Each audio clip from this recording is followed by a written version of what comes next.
So March 31st, that's early access. That's when we get Anna, Season 2, and the Ghost Battle thing. Come over here. Look at this, that one right there. Like Costume 3. And then we get 6 DLCs. 2 of them are stages, 4 of them are characters, and you can choose. You can buy the entire season pass that has everything, or you can buy the season pass for just the characters. They have not told us the price. They said the price is coming later. You gotta wait another month to find out about what the prices are. Mega Deuce, thanks to 71 monther. Booms a noise for you, sir. Can you buy one character? Yeah, sure, why not? They didn't say that you could, but I assume so. So they started off with the Clive trailer. They said they sold 3 million copies. They did a bunch of merch stuff that, you know, everyone cares so much about and is really excited to purchase, and there are other stuff going on. And then they did this. Season 2 update. First additional character Season 2, Anna Williams, sick trailer. Large-scale battle, balance, and adjustments. They said there's going to be 1,500 changes for the patch notes. 1,500 changes for the patch notes. But we're not going to get to hear about that today. That's all coming out mid-March or whatever. Whenever the next Tekken Talk in March is, that's when they'll tell us about the 1,500 changes. Rank match specification changes. They changed a bunch of stuff. There's going to be a rank reset. It's not much of a reset. The lower rank you are, the less of a reset it is. The higher rank you are, the more of a reset it is. They're changing the way, like when you get demoted and then you get the promo match, you get hella points back. That doesn't exist anymore. If you lose 3 in a row, you don't like lose hella points anymore. God of Destruction, now there's 8 ranks above it, which is very, very fancy. They called it God of Destruction 1, 2, 3, 4, 5, 6, 7, infinity. Very creative there. So they've got new ranks for you there. Other than that, I think there's more matchmaking adjustments. Like you can say, I only want to play people that are the same rank as me. So just in general, good quality of life changes for the rank system. So it's not as frustrating or intimidating. No changes about first to 3 or first to 1 or endless battle or anything like that, though. And then they've got Ghost versus Ghost, which is like more ghost stuff. But it sounded kind of interesting because you can use the ghosts to play each other, but then you can also kind of take control of them to be like, do the rage art now. So it's like you're watching and interacting at the same time with your ghost. Could be interesting, could be whack. No clue. So anyways, let's skip ahead. Talk specifics about what they said. This was the Anna trailer. I'll do some separate video now and probably. But they showed all these little details. I talked about the passes. You can get the 4 characters or the 4 characters plus the 2 stages. So 2 different ways to purchase that. I assume they'll let you purchase it all individually as well. 72-hour early access, just like they did for Season 1. What else is happening here? Skip ahead, skip ahead, skip ahead. So yeah, this was the big changes. So they talked about how they want to change the heat system. And it sounded kind of nice, but what they actually showed us wasn't that crazy. So they said they want to expand strategic options of the heat system to allow players to showcase their individuality.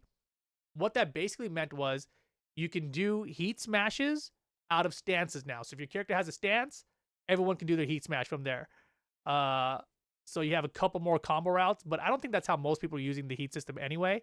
The other thing is you could do a heat engager so that you're running at them, or even probably a heat dash.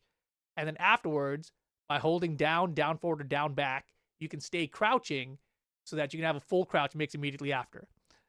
So that obviously is going to be useful for some characters, you know, anyone with the slide, Law, Lee, Shaheen, or full crouch mix up like Anna, who's coming in, right, is going to be useful for that. Most other characters, not so much though, right? Improved controls for more accessible gameplay. This was more about sidesteps, because for the sidesteps, now you can buffer the input for the sidestep where you couldn't do that before, right? So now it's easier to sidestep than in the past, which means it's more accessible for a lower level of player, but not necessarily meaning that sidesteps are better in the game. So that's kind of a weird trade-off there, right? The other thing is now you can sidestep into the foreground from a full crouch situation, which you couldn't do in the past unless you had like a hitbox and you're cheating or whatever. It's been an issue since Tekken 7 when they allowed you to play on either side online, but now it's just possible. So that's a pretty big change overall for Tekken. Those are pretty big changes, I think.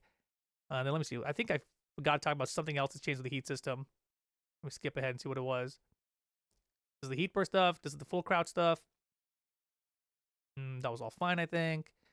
And then they showed us a couple examples of it. Oh yeah, the chip damage changed to it. So they're reducing chip damage during the heat state overall, and they're decreasing additional chip damage when the heat dash is blocked.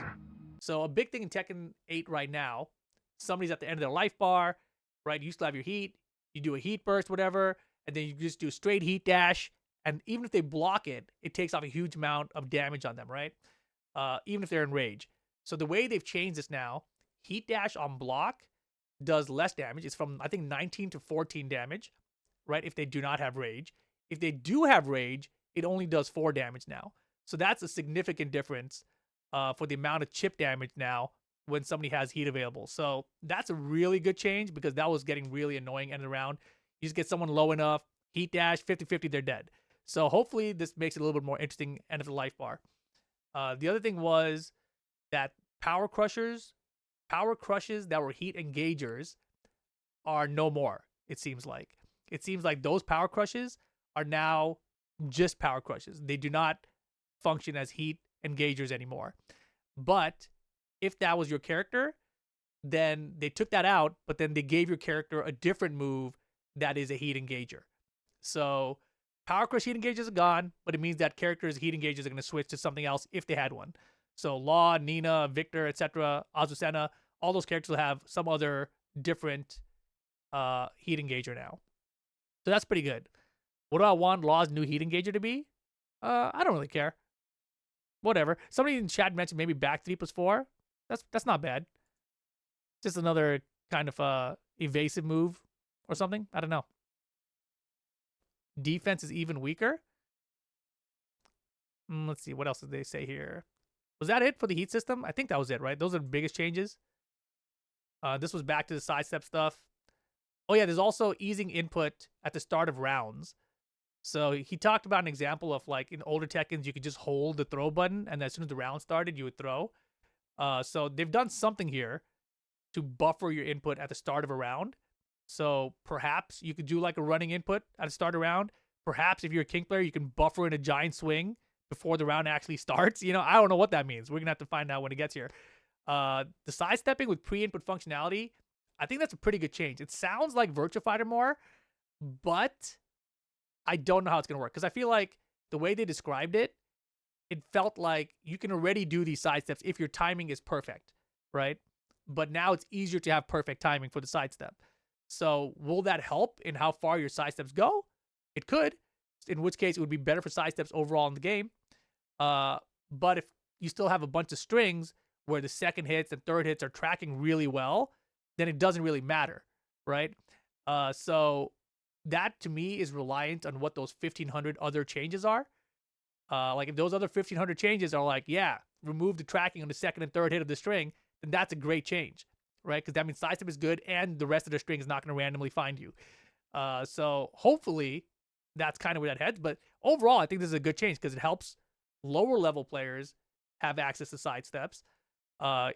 The stepping from crouching state now doesn't matter. Like as a lower level player, you don't have to think about that. Like it's something that most players didn't even know, even at an intermediate level before. And then the start of the round one, that to me is like kind of whatever, but it's something that you'll have to probably consider when you're playing in a tournament setting because certain characters will have different ways of exploiting that essentially. And that's basically it. Like they talked a lot about the rank system. I don't really care that much about it. I think overall the key takeaway is that the rank system now isn't determined by Tekken power. It's more by your singular highest ranked character. So if you have a God of Destruction, then you know that matters. Period. Compared to everything else, like your Tekken power doesn't matter anymore. So overall, it seems okay. I'm not really opposed to it. This was going to be how your secondary characters rank up. So if you're a Raijin, right, in season 1, your secondary character will be Garyu. Now, if you're a Fujin, it'll be Mighty Ruler, etc., right? So they're just scaling things a little bit differently, and it sounds to me like it's just going to be a less stressful, less irritating experience to play on ranked. So it sounds cool to me. It sounds like more people will be on ranked, just playing and not caring as much. So it sounds theoretically like it could be a good win for the entire ranks ecosystem. Enhancement of the win streaking bonus. This was like an under the hood system, which doesn't change a whole lot basically. Yeah, normal loss streak was important. There's still like other changes they made too. The rank reset here they're talking about. Oh yeah, your rank reward. So your highest rank for this season, whatever you get to, you're gonna get to have some kind of little plaque thing like this that says, "Hey, you first season you were a Tekken King or a God of Destruction, whatever." So that's your rank reward, and you have until the end of the season to do that. This is where the resets will be. So if you're God of Destruction, when season 2 comes out, you will be a Tekken King. If you were a Vanquisher, you will be a Warrior, which could be rough for you, I guess. But you get the idea here. This is the chart. That's what you're gonna drop. It's not that significant, honestly. And this is the extremely creative way they've added new ranks. If you've got to God of Destruction, you can now get to God of Destruction 1, 2, 3, 4, 5, and you get these balls below, which make it somehow harder or something, and eventually you can get to Infinity. So apparently that's going to be a pain in the ass and much harder than just getting points. So we'll see what that is. It could be like prestiging in Call of Duty, but whatever that is, it's just something for the highest level players to do, right? And then they have the more ghost stuff where you can do ghost battles against each other, like ghost versus ghost. You can also take control of the ghosts. So it seems like something they've put a lot of effort into. We'll see how interesting it is. They said the Japanese players that came through and tested it really enjoyed it. So to kind of, wait and see and like reserve judgment until you actually get to try it yourself instead of just shitting on it prior. And then TWT starts Evo Japan. If you guys didn't hear that already, May 9th. This is also when dojos will be available. So if you guys are trying to run dojo events, then dojo events you can sign up for in April. Same way you did last year at the esports tournament portal. And then you can also have your participants are what counts now, not the registrants. That's a big deal now. I think that's going to be super hard for them to enforce, but it is what it is. We'll see how that all plays out. And I think that's basically it. And then they just talked a bunch, and that was all. So basically, next Tekken Talk is coming in March, and that's where they're going to tell us more about all the actual changes that are coming. And they're going to have the build, they said. So next Tekken Talk, they're going to have the build. They're going to say, here are a lot of the changes, and I think that's where we're going to see a lot.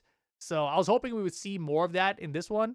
There was very little overall, I think, but I think the big takeaway from this one is Anna looks pretty cool. We're confirmed it's Anna out of the 4 characters that are coming for the DLC.